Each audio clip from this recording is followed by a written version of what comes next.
Hello. তো আজ আমি একটা রেসিপি বানাচ্ছি, সেটা হচ্ছে ছোলার ঘুগনি।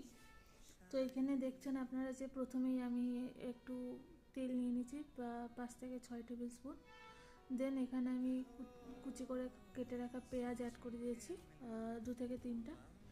দেন আমি অ্যাড করেছি ছোলা আর আলু, এই দুটো জিনিসই আগে থেকে কেটেলে সেদ্ধ করা, 30 মিনিট ধরে সেদ্ধ করেছিলাম। দেন আমি এখানে দেখছেন অ্যাড করে দিয়েছি টমেটো কুচি আর কাঁচা লঙ্কা কুচি, ভালো মতো মাখিয়ে নিলাম। তারপর এক এক করে আমি মশলা দিয়ে দিচ্ছি, যেমন হলুদ গুঁড়ো, ধনে গুঁড়ো, জিরের গুঁড়ো আর লঙ্কার গুঁড়ো। দেন আমি লবণ অ্যাড করে নিচ্ছি স্বাদ অনুসারে, আপনারা তা দেখে নেবেন একটু। আর একটু চিনি অ্যাড করে দিচ্ছি ফ্লেভারের জন্য। দেন আমি এখানে চাট মশলা অ্যাড করে নিলাম। দেন আমি আদা রসুন পেস্ট দিয়ে দিলাম, যেটা আমার আগে থেকে ছিল রেডিমেড। দেন আমি গরম মশলা অ্যাড করে নিচ্ছি। গরম মশলাটা অ্যাড করে নেওয়ার পর আমরা এখানে জোয়ান দিয়ে দিলাম টেস্টের জন্য। তো ভালো মতো মাখিয়ে নিচ্ছি এরপর আমরা এটিকে।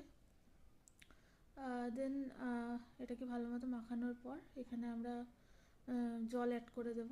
আপনারা ঝোল অনুসারে পরিমাণ মতো জল আপনারা অ্যাড করবেন, আপনারা কতটা গ্রেভি খেতে চান এটার সাথে।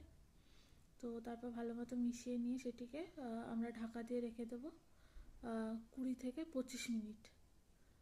তার আগে, ঢাকা দেওয়ার আগে আমি এখানে ধনেপাতা অ্যাড করে নিয়েছিলাম, কুচিয়ে রাখা ধনেপাতা। দেন ভালো মতো মিশিয়ে আমরা ঢাকা দিয়ে এখন রেখে দেবো এটিকে। ঢাকা দিয়ে তাও আপনারা 20 থেকে 25 মিনিট একবার করে নেবেন। নেওয়ার পর দেখবেন খুব ভালো মতো এটি তৈরি হয়ে গেছে, খেতেও খুব ভালো হয়েছিল। আর উপর দিয়ে গার্নিশ করে দিলাম কুচনো পেঁয়াজ আর কুচিয়ে রাখা ধনেপাতা দিয়ে। তো রেসিপিটা খুবই ভালো হয়েছে খেতে, আপনারা অবশ্যই বাড়িতে ট্রাই করে দেখবেন। আর ট্রাই করে আমাকে কমেন্টে জানাবেন আপনাদের কেমন লাগলো।